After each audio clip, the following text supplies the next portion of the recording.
This HOA Karen destroyed my trash can 57 times with her $60,000 Escalade, so I replaced it with a concrete one and watched her destroy her own SUV instead.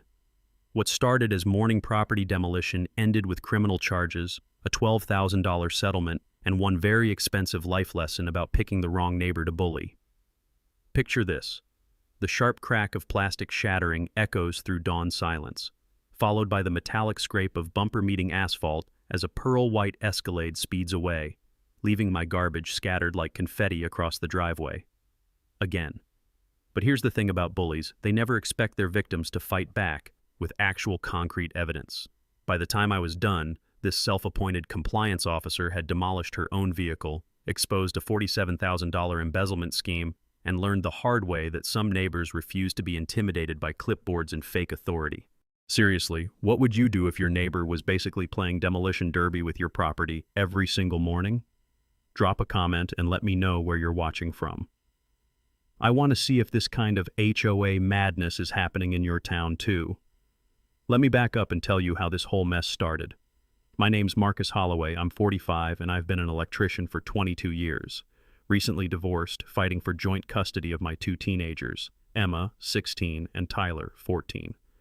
We live in Pinewood Gardens, one of those cookie-cutter HOA neighborhoods in suburban Ohio where everyone's lawn has to be exactly 2.5 inches tall and mailboxes come in 3 approved colors. I bought the corner lot house 3 years ago right after the divorce papers were signed. Figured it'd be a fresh start, you know? The kids could have their own rooms, decent schools, safe neighborhood.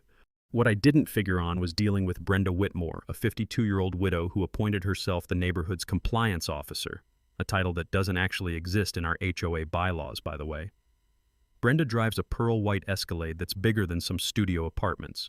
She moved in about 3 years back after her husband died, no kids, retired from managing a bank downtown. The woman knows every HOA rule by heart and treats our monthly dues like her personal slush fund. She's buddies with the HOA president, Gerald Thornfield, which basically makes her untouchable. Now here's where geography becomes important. My corner lot means the trash pickup requires me to place my bin near the street every Tuesday morning. City ordinance says within 3 feet of the curb, which puts it right at the edge of where Brenda takes her daily power walk at exactly 6:15 a.m. The first incident happened on a Tuesday in September, second week of school. I'm getting the kids ready, coffee brewing, that familiar diesel rumble of the garbage truck still 20 minutes away. Then crack the sound of plastic exploding like a gunshot. I rush outside to find my trash can obliterated, garbage scattered across my driveway like someone detonated a confetti bomb filled with banana peels and coffee grounds. There's Brenda, backing up her Escalade, rolling down her window with this fake, concerned expression. "Oh my," she says, not a trace of sincerity in her voice. "These streets are just so narrow. I hope you weren't too attached to that old thing." Old thing? I'd bought it the week before for $23 at Home Depot. But I kept my cool, figured it was an accident. Spent 20 minutes picking up soggy cereal boxes and coffee filters while the smell of diesel exhaust hung in the morning air. Emma and Tyler watched from the front window, embarrassed their dad was crawling around the driveway in his pajamas. That first week, it happened 3 more times. Same routine 6:15 sharp, that rumble of her oversized engine, the sickening crunch of plastic meeting steel, then silence as she drove away. By Friday, I was getting suspicious. By the following Tuesday, I knew it was intentional. Mrs. Olivia, my elderly neighbor across the street, confirmed what I suspected. "She takes the long way around on purpose," she told me in her careful English. "Plenty of room on other side, but she drives close to your can every time." I tried reasoning with Brenda first. Caught her on the sidewalk during one of her afternoon patrols. "Hey, about the trash can situation." But she cut me off with this saccharine smile. "Marcus, I understand you're new to community living. These streets were designed for normal-sized vehicles, not oversized containers blocking traffic flow. Perhaps you should consider placement timing adjustments." Placement timing adjustments. Like there's some magical hour when the garbage truck doesn't need the can at the curb. That night, I started researching. Property rights, HOA bylaws, municipal ordinances. Turns out trash cans placed on public right-of-way still constitute personal property. More importantly, our HOA has no specific rules about placement timing or materials, just that they can't be visible from the street, except on collection day. By month's end, I'd replaced 4 trash cans at $92 total. The kids were getting stressed about the daily drama, and my custody evaluator was taking notes about neighborhood stability issues. Something had to change. That's when the smirk started. Brenda began making direct eye contact during her morning demolition runs, this little satisfied smile that said she knew exactly what she was doing. Game on. 2 weeks into October, Brenda escalated from property destruction to psychological warfare. I came home from a job site to find a certified letter waiting, the kind that makes your stomach drop before you even open the envelope. The thick paper felt expensive between my fingers, and the smell of fresh printer ink told me this wasn't some form letter she'd been sitting on.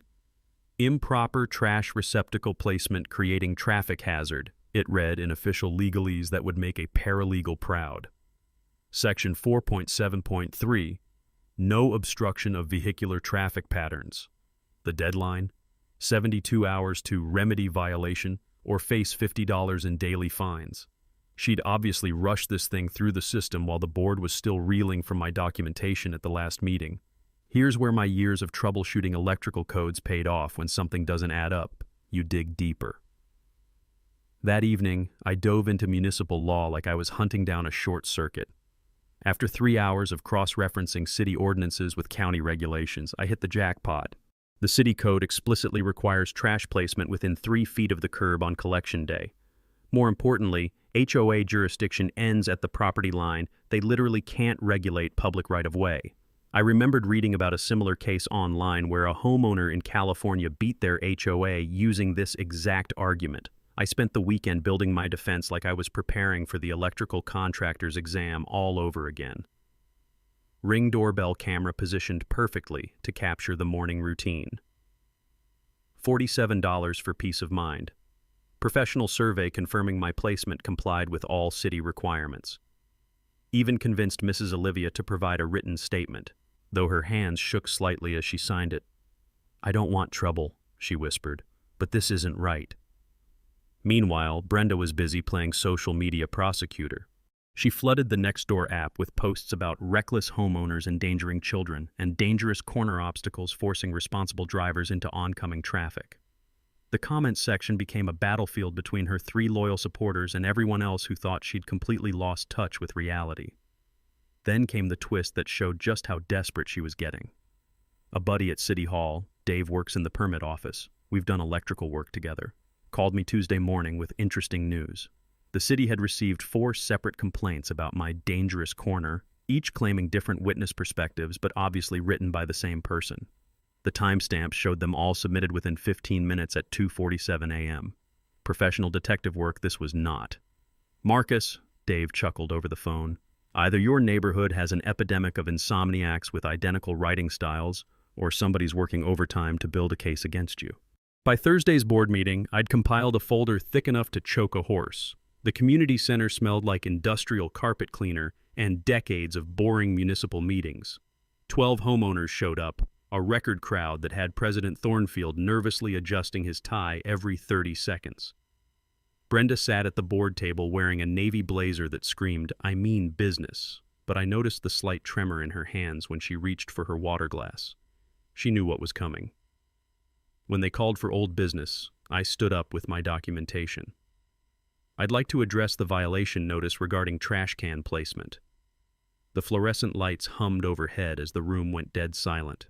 I read the city ordinance aloud, word for word, displayed my survey results showing perfect compliance.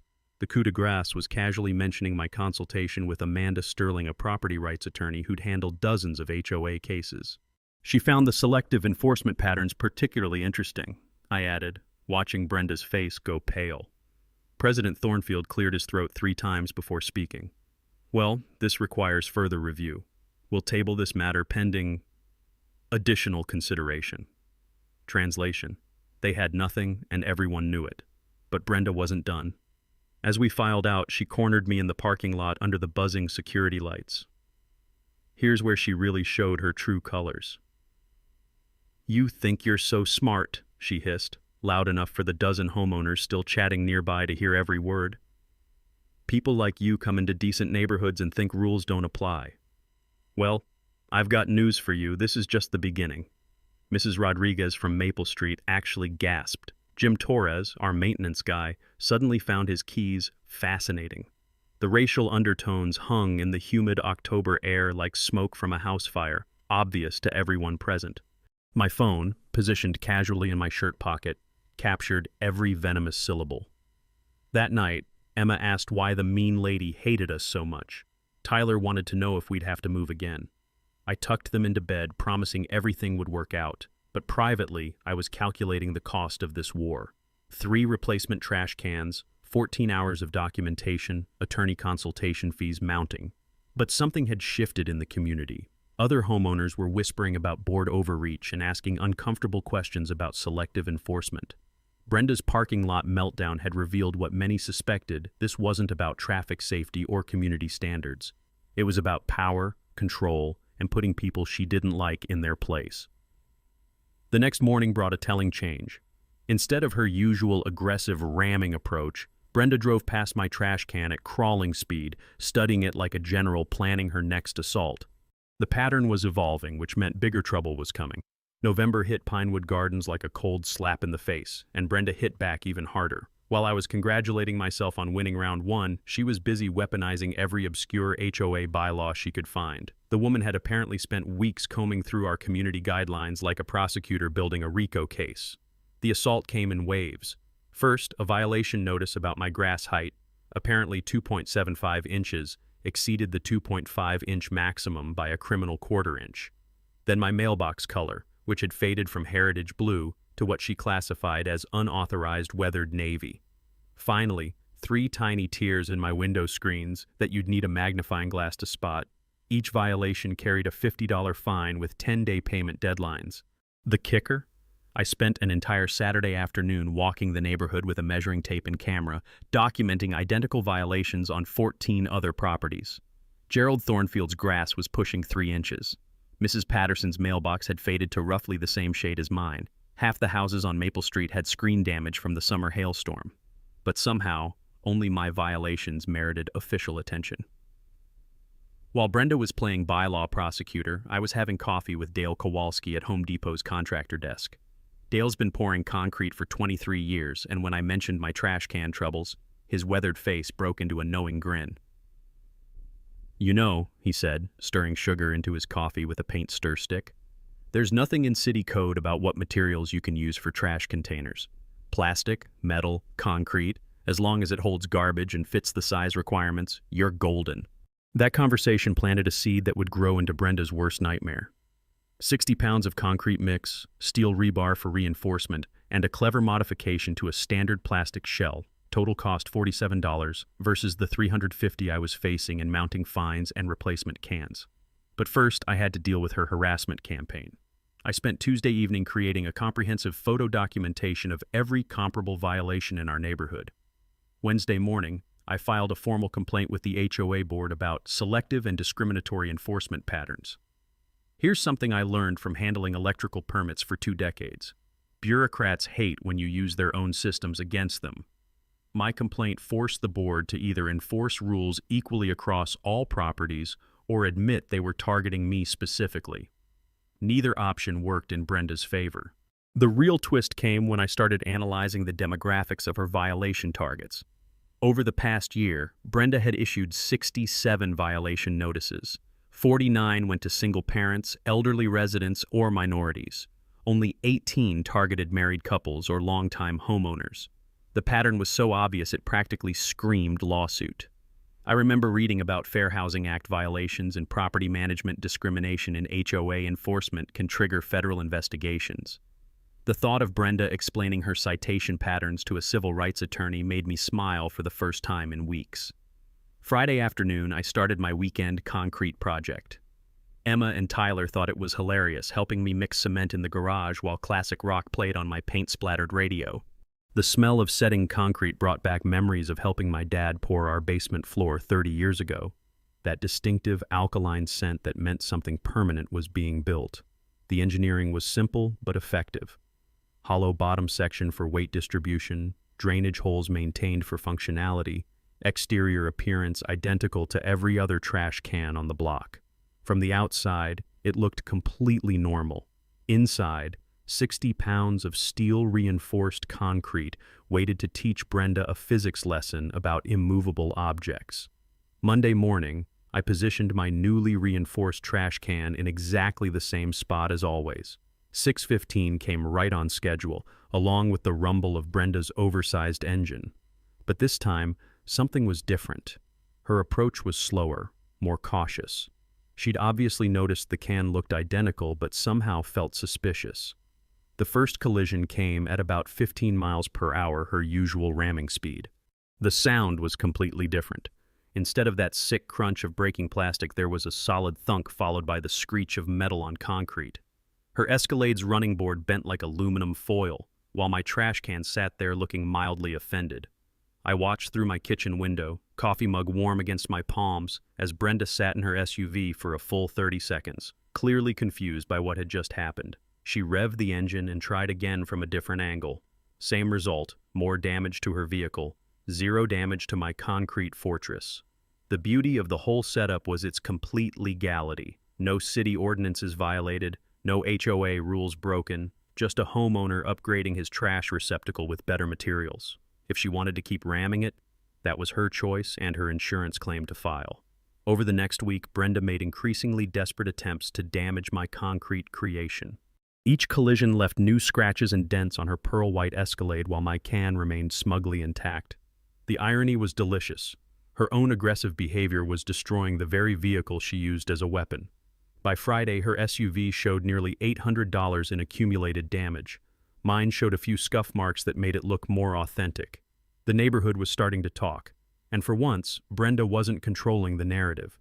By mid-November, Brenda had transformed from neighborhood busybody into full-blown private investigator.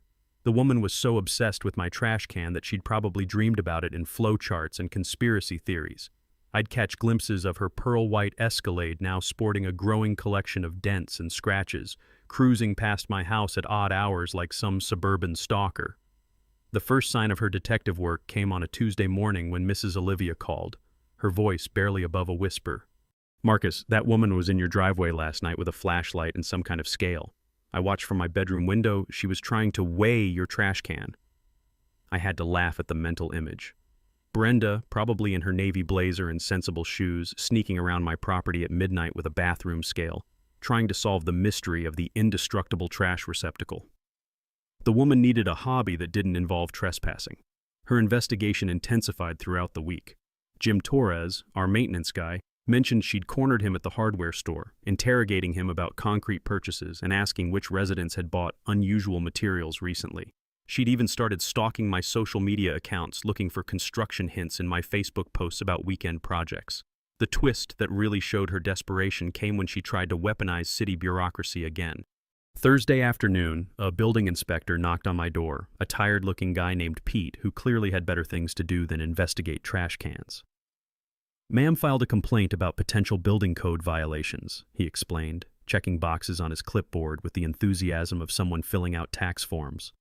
"Something about unauthorized concrete structures on residential property." I walked Pete around to the trash can where he spent about 30 seconds examining it before shaking his head. "It's a garbage container, not a foundation. No permits required, no violations present. Honestly, I've seen people build entire sheds without this much scrutiny." But Brenda wasn't finished with her official harassment campaign. The following week brought a notice from the HOA demanding immediate access for compliance verification of my property. The letter, obviously drafted by Brenda and rubber-stamped by President Thornfield, claimed they needed to inspect my exterior modifications for safety violations. This is where my research into property rights came in handy. I'd spent hours reading about Fourth Amendment protections and HOA authority limitations after that first violation notice. The landmark case was Narstedt versus Lakeside Village, where courts ruled that HOAs can't conduct fishing expeditions on private property without specific cause or emergency circumstances. My response was polite but firm. No private property access without a court order or genuine emergency. If they wanted to inspect my legally compliant trash receptacle, they could examine it from the public sidewalk like everyone else. The smell of Brenda's frustration was almost as satisfying as fresh concrete. Meanwhile, her vehicle was becoming a rolling advertisement for the durability of steel-reinforced concrete. Each morning brought new collision attempts, and each attempt left fresh damage on her Escalade. The running board now hung at an angle like a broken wing. Her front bumper sported spiderweb cracks, and one headlight housing had developed a concerning rattle. The neighborhood was starting to notice. During my Saturday morning coffee run, I overheard 3 different conversations about that crazy woman who keeps hitting the same trash can. Mrs. Rodriguez had started timing Brenda's morning routine, while the teenage kids on Elm Street had apparently started a betting pool on daily collision outcomes. Emma found the whole situation simultaneously hilarious and embarrassing. "Dad, kids at school are asking if we're the family with the concrete can lady," she told me over dinner. I don't know whether to hide or take credit for having the coolest revenge story in the district. Tyler, ever practical, wanted to know if we could sell tickets to the morning entertainment. "Seriously, Dad, we could charge $5 and fund my college education just from neighbors wanting front row seats to the demolition derby." The real breakthrough came when Patricia Lopez, the only reasonable board member, pulled me aside after a neighborhood gathering. In hushed tones near the community center's coffee station, she shared intelligence that changed everything. "Marcus, you need to know Brenda's been having private meetings with Gerald about enhanced enforcement authority. She wants the board to authorize property inspections, material restrictions, even contractor background checks for homeowner projects." But Patricia's biggest revelation was financial. She's also been pushing hard for approval of maintenance contracts with some company I've never heard of. Every time we discuss the budget, she has these detailed proposals ready, like she's been planning for months. That night, I started a different kind of investigation. If Brenda was this obsessed with controlling neighborhood projects and pushing specific contractors, maybe her motivation wasn't just power, maybe it was profit. Public records are amazing things when you know where to look, and municipal contract databases tell interesting stories about who gets paid for what. By Sunday evening, I'd uncovered something that made her trash can obsession look like small potatoes.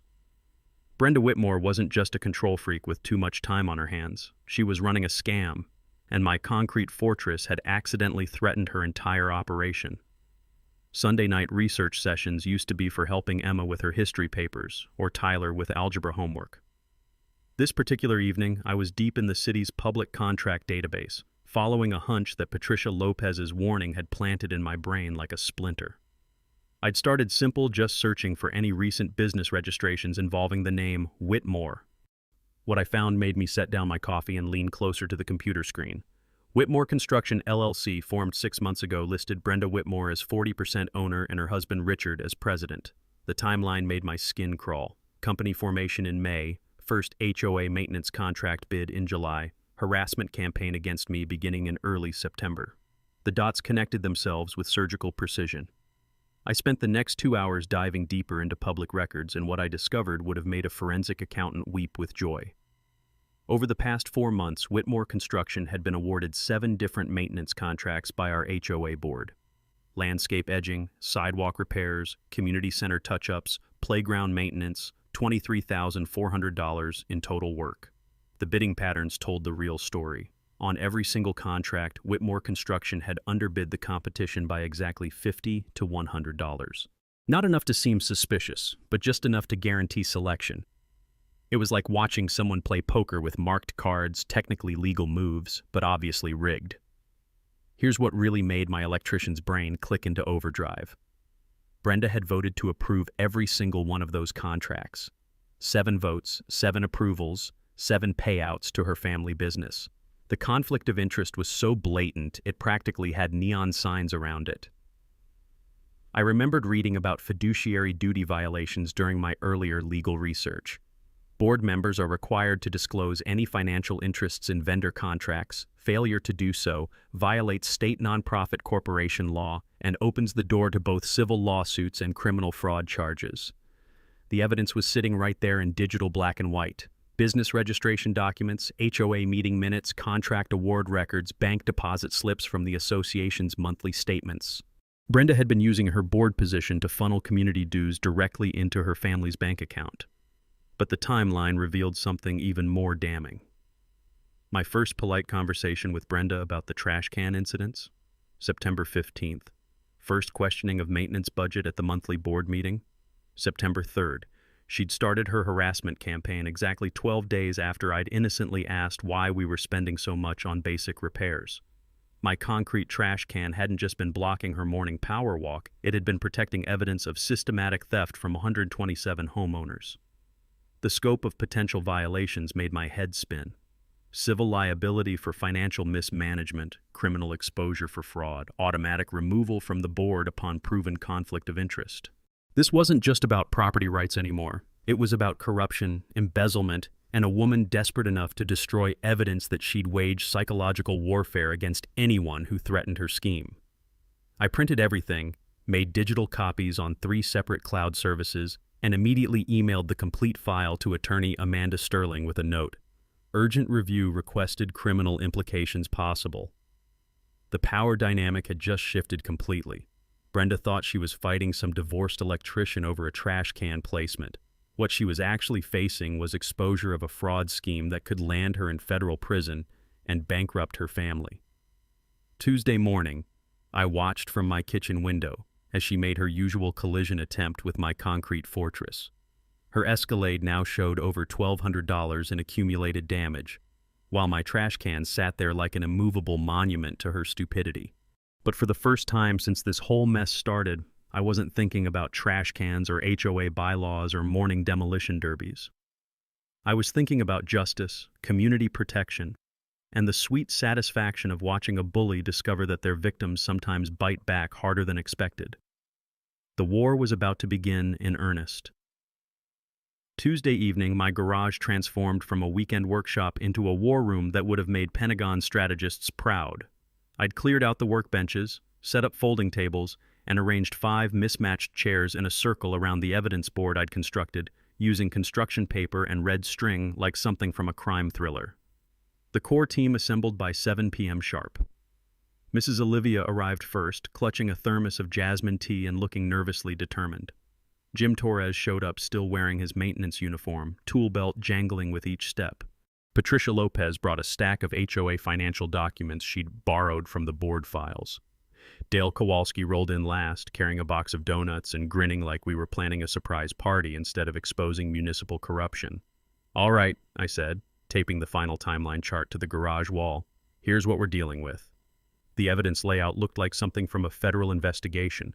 $23,000 in questionable contracts, 7 separate conflict of interest violations, 47 documented harassment incidents, and 1 increasingly damaged Escalade serving as rolling proof of Brenda's deteriorating mental state. Patricia whistled low when she saw the financial analysis. I knew something felt wrong about those contracts, but I never imagined it was this systematic. Every time I questioned the expenses, Brenda had these detailed justifications ready, like she'd rehearsed them. Dale examined the vehicle damage photos with professional interest. "That bumper's going to cost at least $2,000 to fix properly. The alignment issues alone will eat through tires like crazy.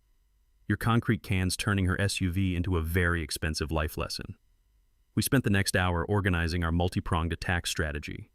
Jim would monitor Brenda's activities and document any retaliation attempts. Mrs. Olivia would coordinate the door-to-door campaign to gather neighbor support. Patricia would work the inside game, building board member consensus for a financial audit. Dale would serve as our technical consultant on any construction-related evidence. The legal strategy required delicate coordination. Amanda Sterling had confirmed we had solid cases for harassment, financial fraud, and board misconduct, but timing would be crucial. File too early and Brenda might destroy evidence. Wait too long, and she could complete whatever cover-up she was surely planning. I'd learned something important from 22 years of electrical troubleshooting. Complex problems require layered solutions. Fighting HOA overreach with just property rights arguments is like trying to fix a short circuit by replacing one fuse. You need to address the whole system.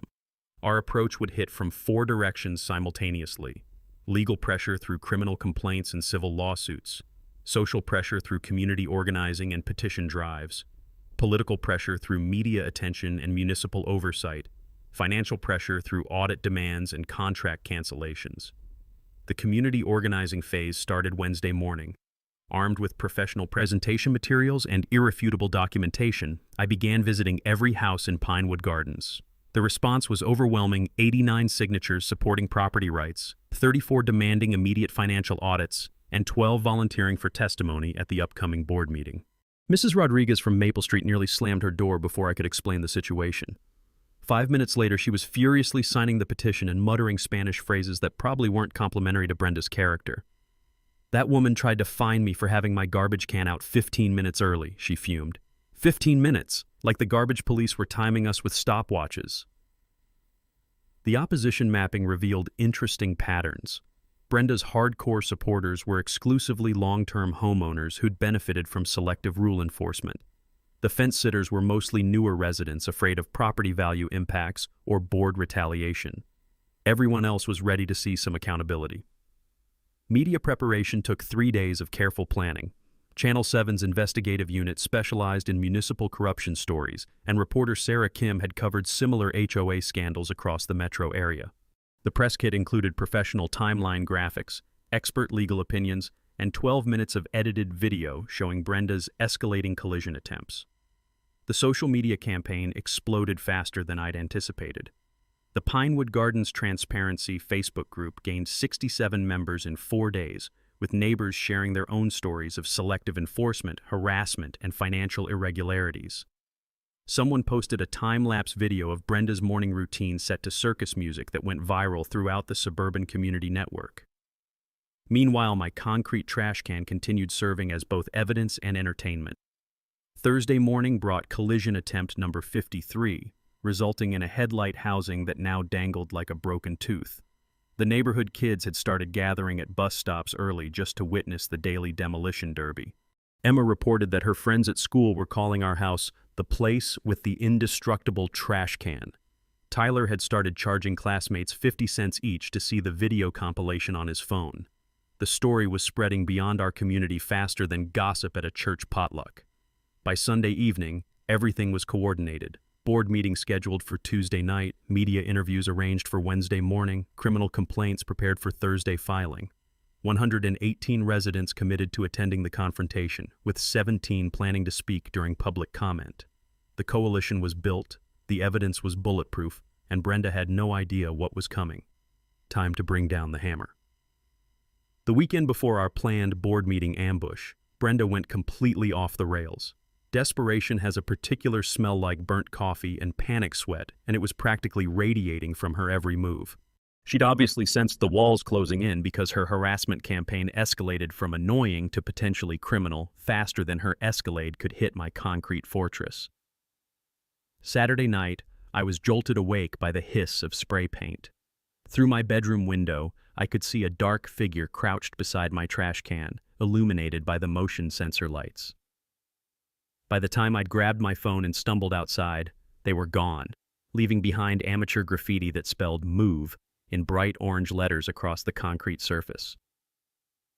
The beautiful thing about spray paint on concrete, it pressure washes off in about 30 seconds. The beautiful thing about security cameras, they record everything in high definition, including license plate numbers of pearl white Escalades parked 3 houses down during the incident. Monday brought a new level of harassment. An anonymous complaint to the gas company claimed I'd been conducting suspicious excavation activities that might damage underground lines. The utility inspector who showed up was apologetic but thorough, spending 2 hours with detection equipment before confirming what I already knew. No digging, no violations, no problems. Honestly, he told me, loading his gear back into the truck, whoever called this in either has serious vision problems or serious psychological problems. There's no excavation anywhere on your property. The twist that revealed Brenda's true desperation came Tuesday morning. Jim Torres found me at the hardware store, his weathered face grim with concern. "Marcus, she hired a private security company to watch your house. Riverside Security, I know the owner's cousin. $200 a day for surveillance on a trash can dispute. The woman's lost her damn mind." But Brenda's surveillance worked both ways. My upgraded security system had captured her drive-by inspections, her midnight photography sessions, and her increasingly erratic behavior patterns. The woman was unraveling faster than a cheap extension cord, and every moment was being documented for posterity. Wednesday brought the discovery that made me genuinely angry. Emma came home from school upset, having overheard Brenda talking to another parent about dangerous neighborhood influences and inappropriate role models for community children. The racial undertones weren't subtle. and the implications for my custody situation were crystal clear. That evening, I hired Beth Morrison, a retired police detective who specialized in harassment investigations. For $200 a day, I could have professional documentation of Brenda's stalking behavior, plus someone with law enforcement experience to testify about escalation patterns and threat assessment. The sabotage attempts intensified throughout the week. Someone poured what looked like battery acid on my concrete trash can. It left a small stain, but no structural damage. Anonymous complaints flooded the city about everything from my lawn height to my electrical work permits. Fake negative reviews appeared on my business Google listing faster than I could flag them for removal. But the most shocking discovery came Friday evening. Tyler was working on his bike in the driveway when he found something unusual attached to my work truck's undercarriage, a small black device with blinking lights and magnetic mounting. "Dad," he called out, his voice tight with concern, "what's this thing stuck under your truck?" GPS tracker, professional grade, probably cost $300, definitely illegal when placed without consent. I photographed it from every angle before carefully removing it and driving straight to the police station. Officer Derek Martinez took the report with the weary expression of someone who'd seen this type of escalation before. "Mr. Holloway, this moves beyond neighborhood disputes into criminal territory. Unauthorized surveillance, stalking, harassment. We're building a case file that could result in serious charges." The insurance fraud angle developed simultaneously. Brenda had filed a $3,200 claim for road hazard damage, claiming her collision occurred on a city street rather than my property. The problem was my Ring camera footage, which clearly showed deliberate targeting of my trash can from multiple angles over several weeks. When State Farm's investigator called for an interview, I was ready with a complete evidence package. 53 documented collision attempts, witness statements, video compilation, and professional assessment of the damage patterns. The investigator's reaction was immediate and decisive. "Ma'am, this isn't road hazard damage. This is intentional property destruction with an expensive vehicle. We're denying the claim and referring the case to our fraud unit for criminal investigation." The community pressure was building like steam in a pressure cooker. Our Facebook group had grown to 94 members sharing increasingly outrageous stories of Brenda's behavior. Mrs. Patterson reported harassment about her rose bushes. The Johnsons on Oak Street had received violation notices for children's sidewalk chalk art. Even Gerald Thornfield was privately distancing himself from her actions. Saturday morning brought collision attempt 57, this time resulting in a completely detached bumper that Brenda had to retrieve from my driveway. The sight of her crawling around in her business attire, gathering plastic fragments while neighbors watched from windows, would have been hilarious if it wasn't so pathetic. By Sunday evening, the evidence compilation was complete. Criminal behavior documented, witness statements notarized, financial fraud exposed, community coalition organized. Tuesday's board meeting would be less of a confrontation and more of a public execution. Brenda just didn't know it yet. Monday morning, 12 hours before our planned board meeting showdown, Brenda made her most desperate move yet. Gerald Thornfield called an emergency closed-door session to address what he termed escalating liability concerns and community safety issues.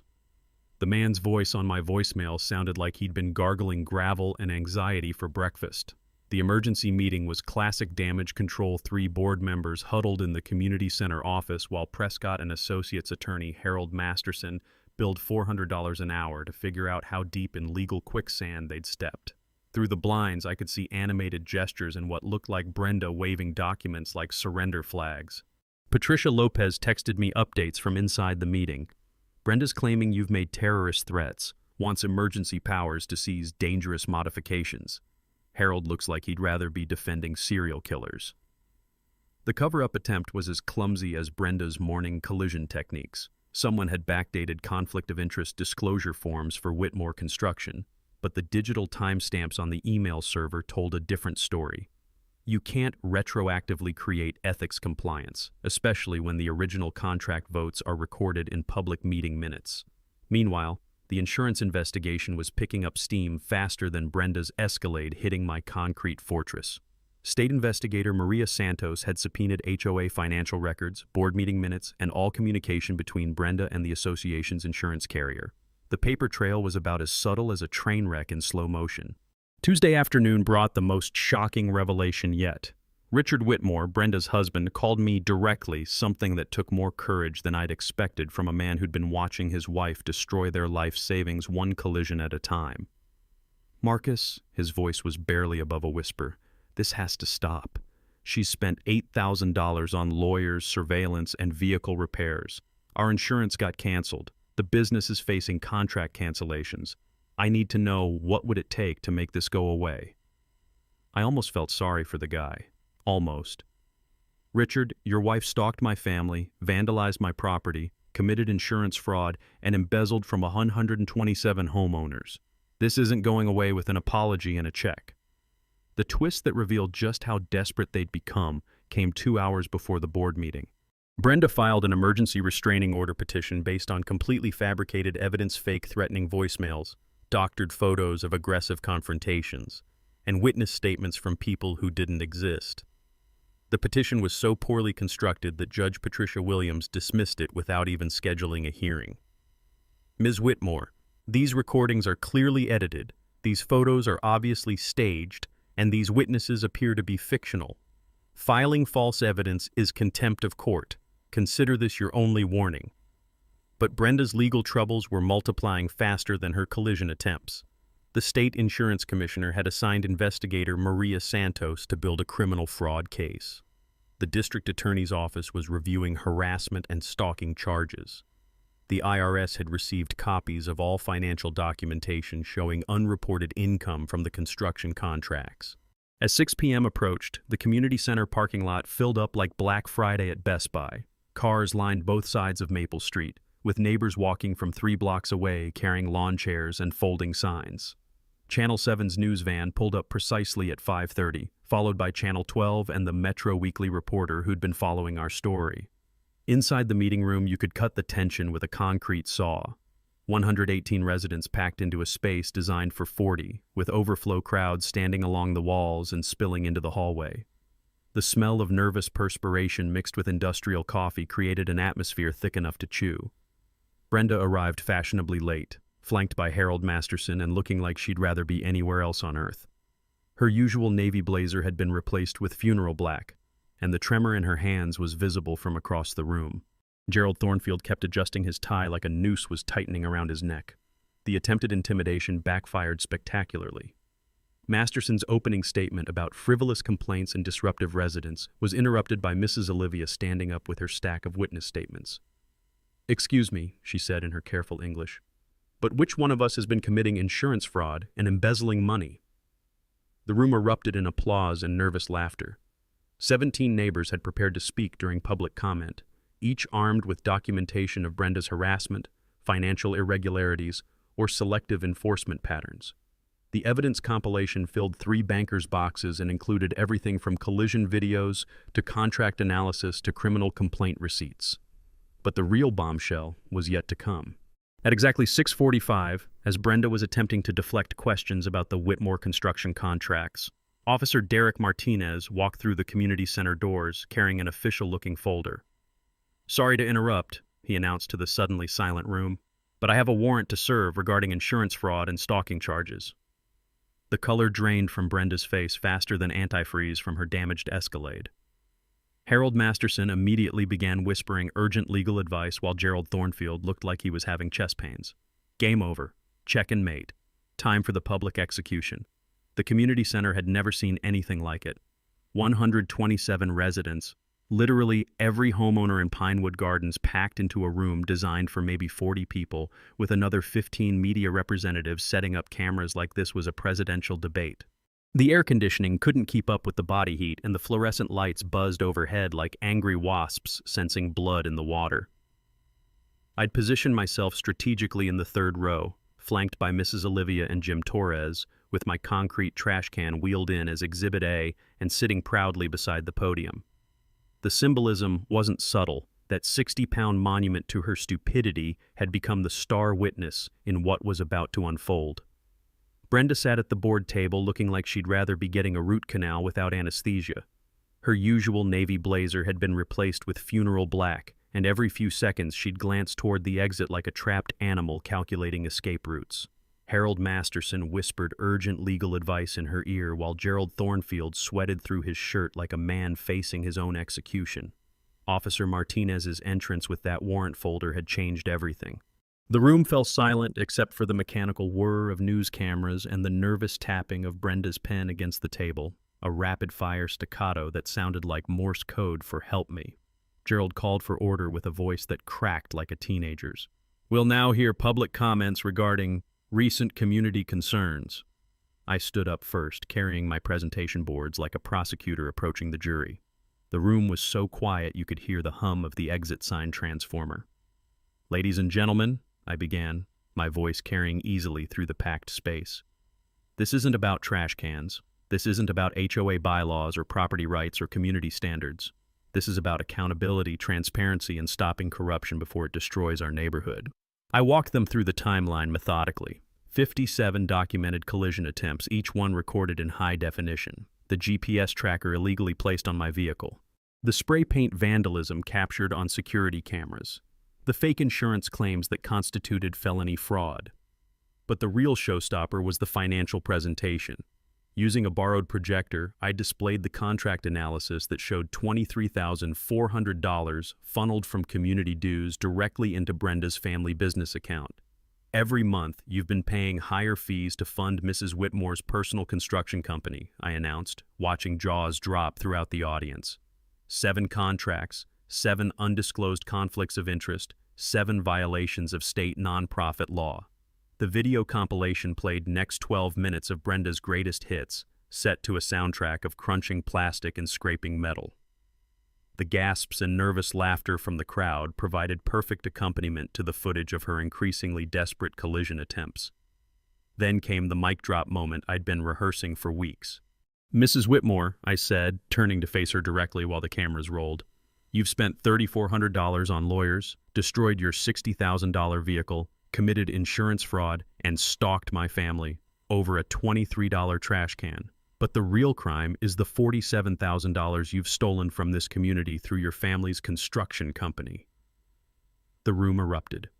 Neighbors who'd been grumbling about rising HOA fees suddenly understood where their money had been going. Mrs. Rodriguez stood up shouting in rapid Spanish that probably wasn't complimentary.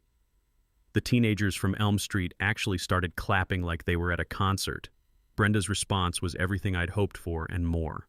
She shot up from her chair like a jack-in-the-box, her carefully constructed composure finally cracking under the pressure. "This is harassment," she screamed, her voice reaching frequencies that probably bothered dogs 3 blocks away. "These people don't understand property values or community standards. They come into decent neighborhoods and think rules don't apply to them." The racial undertones hung in the air like smoke from a house fire. Channel 7's camera captured every word, every gesture, every moment of her complete psychological breakdown. Mrs. Olivia actually gasped audibly when Brenda pointed directly at her and shouted something about certain elements ruining the community. Harold Masterson tried desperately to control his client, but Brenda was beyond legal advice. She grabbed my evidence boards, attempting to tear them apart before Jim Torres and 2 other neighbors gently restrained her. The woman was having a complete meltdown on live television while Officer Martinez calmly took notes for his incident report. "I built this community," she shrieked, mascara running down her cheeks like black tears. "I protected property values. I kept standards high." "And this is how you treat someone who sacrificed everything for neighborhood integrity." Gerald Thornfield called for recess, but nobody was leaving. This was better than reality TV, more dramatic than a soap opera, and more satisfying than watching your worst enemy step on a rake. Patricia Lopez stood up amid the chaos and made the motion that everyone was waiting for. I moved for the immediate suspension of Brenda Whitmore from the board, pending criminal investigation and financial audit. The vote was unanimous, 4-0, with Brenda abstaining while handcuffed to Officer Martinez's chair. Justice served concrete cold with a side of public humiliation. The aftermath unfolded like dominoes falling in perfect sequence. Within 48 hours of the board meeting meltdown, Brenda's world collapsed faster than her Escalade suspension system under repeated concrete impacts. Tuesday morning brought her formal resignation, letter 2 lines of bitter text claiming hostile work environment and personal attacks. By Thursday, the district attorney had filed insurance fraud charges carrying up to 6 months jail time and $5,000 in fines. Her insurance license was revoked Friday afternoon, followed by the suspension of Whitmore Construction's contractor certification. The financial reckoning was swift and merciless. Our emergency HOA audit, conducted by Patterson & Associates CPAs, recovered $47,000 in overcharges and questionable contracts. Every homeowner received a $370 refund check by Christmas, the sweetest holiday gift Pinewood Gardens had ever seen. Richard Whitmore called me one final time, his voice hollow with defeat. "The civil settlement check is in the mail," he said quietly. $12,500, as agreed. "Brenda wanted me to tell you she's moving to Florida to live with her sister." I almost felt sorry for him. Almost. But then I remembered the GPS tracker, the fake insurance claims, and the months of harassment my family had endured. Some lessons come expensive, and this one cost them everything. The governance transformation was remarkable. Patricia Lopez won the special election for board president by unanimous vote, running on a platform of transparency and community engagement. The new board implemented conflict of interest disclosure requirements, monthly financial reports, and public contractor bidding processes that would make municipal governments jealous. Our first community project under the reformed leadership was the playground renovation, funded entirely by recovered embezzlement money. Watching Emma and Tyler help design the new equipment alongside neighbors who'd once whispered about our disruptive family felt like emotional vindication wrapped in practical progress. The legal precedent spread beyond our neighborhood. Holloway versus Pinewood Gardens. HOA was cited in 12 subsequent property rights cases across Ohio. The state legislature passed the HOA Accountability Act, requiring financial disclosure and audit procedures that insurance investigators called the gold standard for municipal oversight. Channel 7's investigative series won a regional Emmy for exposing suburban corruption, and reporter Sarah Kim still calls me occasionally for expert commentary on HOA reform legislation. The original collision videos have been viewed over 200,000 times on YouTube, inspiring similar resistance movements in communities from Toledo to Cincinnati. My concrete trash can became a neighborhood legend. We moved it to the community center lobby as a permanent display, complete with a bronze plaque reading "Property Rights Protected, 2023. New homeowners get the full story during orientation meetings, and visiting contractors often ask to see the famous indestructible can that brought down a corrupt board. But the real victory was community healing. The Concrete Can Days festival we established draws families from 3 surrounding developments every September, featuring bounce houses, barbecue competitions, and educational workshops on homeowner rights. Last year's attendance topped 800 people, turning our trauma into triumph and our resistance into celebration. The scholarship fund I established with the settlement money has helped 4 students attend college so far. The Marcus Holloway Property Rights Scholarship prioritizes applicants who demonstrate creative problem-solving in the face of institutional opposition, essentially rewarding future troublemakers who refuse to accept injustice quietly. Emma and Tyler learned lessons about principled resistance that no civics class could teach. Emma's college application essay about fighting corruption with concrete evidence earned her admission to 3 journalism programs. Tyler started a YouTube channel called Suburban Justice that covers HOA disputes across the Midwest with the enthusiasm of a teenage investigative reporter. The personal healing surprised me most. My custody evaluation improved dramatically after the community rallied around our family. The judge noted that children benefit from seeing parents stand up for principles and protect family interests through legal channels rather than violence or surrender. My electrical contracting business expanded through referrals from neighbors who'd witnessed my documentation skills and strategic thinking. Apparently, methodical problem-solving translates well from HOA disputes to complex wiring projects, and my reputation for getting results the right way opened doors throughout the county. Sometimes David does beat Goliath, but only when David comes prepared with evidence, allies, and 60 pounds of steel-reinforced concrete. Drop a comment and share your HOA nightmare story. Let's build a database of corruption and help each other fight back. Hit that subscribe button if you want more stories where the little guy wins through preparation, patience, and perfect timing. Justice tastes sweetest when served with community support and creative problem solving. Thanks for hanging out with us on HOA Stories, where the HOA Karens meet their match. If this story had you cheering or cringing, go ahead and like the video. drop a comment with your reaction, and hit subscribe so you're ready for the next wild HOA tale.